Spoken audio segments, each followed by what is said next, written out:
The 2025 NBA Draft Lottery just wrapped up, so I'm doing a Post Lotto Mock Draft. It's just going to be picks 1 through 14. And first off, all I can say is wow.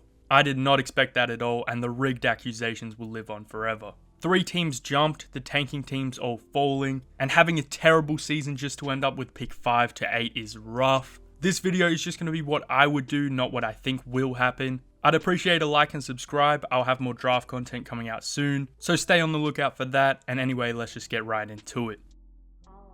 Oh my fucking goodness. The Mavs have just won Cooper Flag. I cannot believe it, and the league is not helping the rigging accusations with this outcome. But anyway, the Mavs are obviously taking Coop with the number 1 pick. He's 6'9" with a 7-foot wingspan, won National Player of the Year as a guy who reclassed up. He's only eligible for the draft by a week and had a historically elite freshman year, exceeding expectations offensively with his polish, high-level playmaking and developed shooting, and showcasing his dominant defensive traits and instincts. The Mavs have been gifted a second chance at life after the Luka trade. Maybe the conspiracy theorists were right. I cannot believe it, but yeah, Cooper Flag is headed to Dallas, and he could make this team very scary right away. With the second pick in the draft, I have the Spurs taking the 6'6" freshman out of Rutgers, Dylan Harper.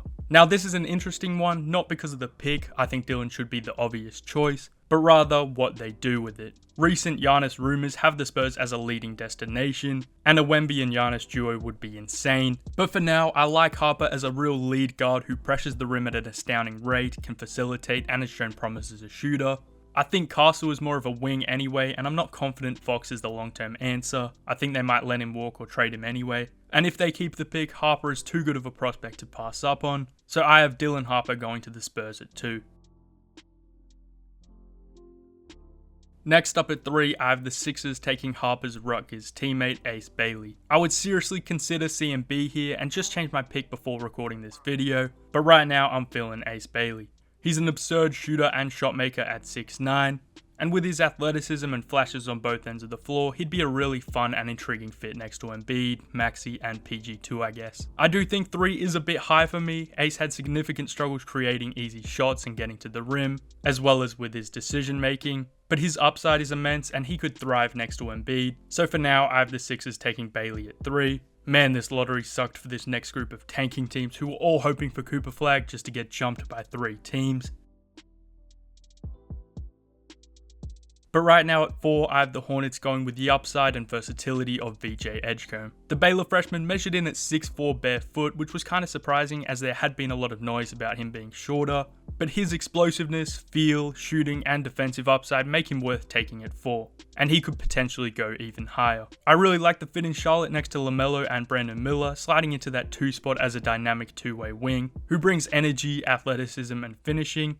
He has some things to clean up, his driving angles and decision making can be a bit shaky, but being able to play to his strengths playing off of LaMelo early on should be perfect for him, and I'd bet on him figuring the rest out. So I have the Hornets taking VJ at 3. Next up at 5, I have the Jazz taking the 7'2" freshman out of Duke, Carmen Malwatch. Falling from 1 to 5 sucks, but there's still plenty of talent available, and in my opinion, Carmen is the clear best prospect on the board. Kessler is cool, but it seems like the Jazz aren't sold on him, and overall the Jazz just need talent. Malwatch is a giant and is still 18 years old. He moves well, is an awesome play finisher and lob threat with some soft touch, and should be able to anchor a defense at the NBA level with his 7'7" wingspan. I also think there's a chance he shoots it someday, probably never enough to be guarded, but he has the touch and coordination. His role was very limited at Duke, and he had a bad final game against Houston, but I still really like his skill set and upside, and I think he makes sense for the Jazz as a team who will still be bad again next year with a chance to get one of the elite 2026 guys. So I have the Jazz taking Malwatch at 5. The Wizards are up at 6, and whilst they'll definitely be disappointed about not landing a top 2 pick after the season they had, taking Colin Murray-Boyles at 6 would be a solid result. I really like CMB, as I said before, I'd really consider him as high as 3, but putting him next to Sarr and Bilal would be an awesome defensive front line. I don't want to make insane comparisons, but physically CMB pretty much measures up as a 6'8" Draymond or maybe Paul Millsap, although Murray-Boyles is extremely unlikely to be a generational defender. But he moves extremely well, is strong as fuck, has great feel and a 7'1" wingspan. Plus, the offensive game is very intriguing as a guy who can put it on the deck, beat defenders, bully mismatches, and get to the line. He has good touch, but the jumper still is the swing skill. But we could be looking at a star outcome if it does come around. CMB's production as a 19-year-old on a pretty poor squad in the SEC just stands out, and he has some very impressive strengths, so I have the Wizards taking him at 6. The Pelicans are on the clock at 7, and I have them going with Duke's Con Knipple. The Pels have a nice core, but with their health and guys underperforming, their future is very unclear. But Con could fit in anywhere with his deadly shooting, awesome tertiary playmaking, and polished game. Defensively, he'll have his issues keeping up with elite athletes, but Con is just a super talented guy who gives it his all. And he could become one of the best complementary third option type guys in the league, and I think that's absolutely worth betting on at 7.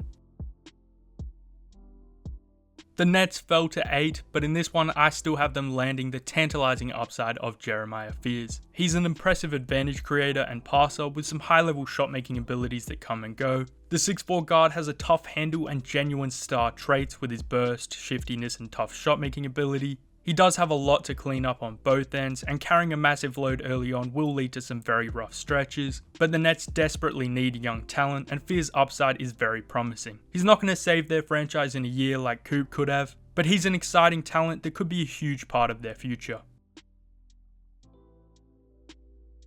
Now at 9, I have the Raptors going with the youth and outstanding production of Jace Richardson out of Michigan State. Jace measured in a little shorter than expected at the combine, and that'll hurt his stock a bit, but he'll still be 6'2" in shoes with a 6'6" wingspan, so should definitely still get looks in the top 10. Jace put up an awesome season with some insane impact metrics. He shot 45.7% on catch and shoot threes, is an elite finisher with awesome touch, has a tight handle and facilitates and defends. He'll need to prove he can handle more offensive responsibilities as a playmaker and a scorer, but I really love his game and think the Raptors could be a good spot for him, where he can learn off quickly and take on a bigger role in a team with limited scoring punch. So I have the Raptors taking Jace Richardson at 9.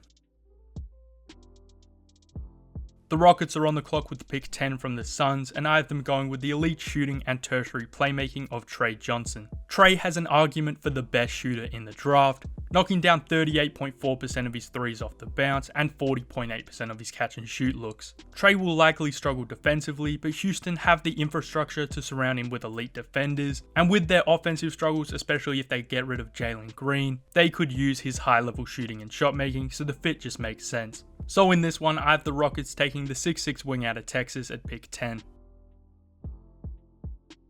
The Blazers are up at 11, and I have them taking Noah Asenge out of Ulm. In my opinion, the 6'9" French forward is the best player available, and makes sense as an upside swing who could fit in next to Clingan and Kamara in the front court, bringing his play finishing and defensive versatility early on as he develops the rest of his offensive game.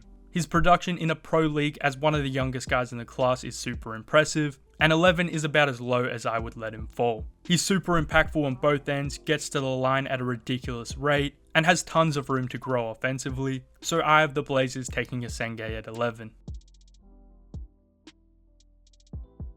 The Bulls are next at 12, and I have them going with the dominant defensive presence of Georgetown's Thomas Sorber. Sorber has been a bit forgotten since his foot injury mid-season, but he is the real deal, and Chicago have desperately needed a defensive anchor at the 5 for a long time. Sorber is skilled, can really pass it and act as a hub, and defensively he is incredible as a 6'10 big with a 7'6 wingspan who contains ball handlers, blocks shots and defends without fouling, whilst ranking amongst the best defenders in all advanced metrics. Sorber is just really good, he definitely has work to do with his finishing and turnovers, but he could be the Bulls center of the future alongside Martis, Giddey and Kobe, making for a very exciting young core.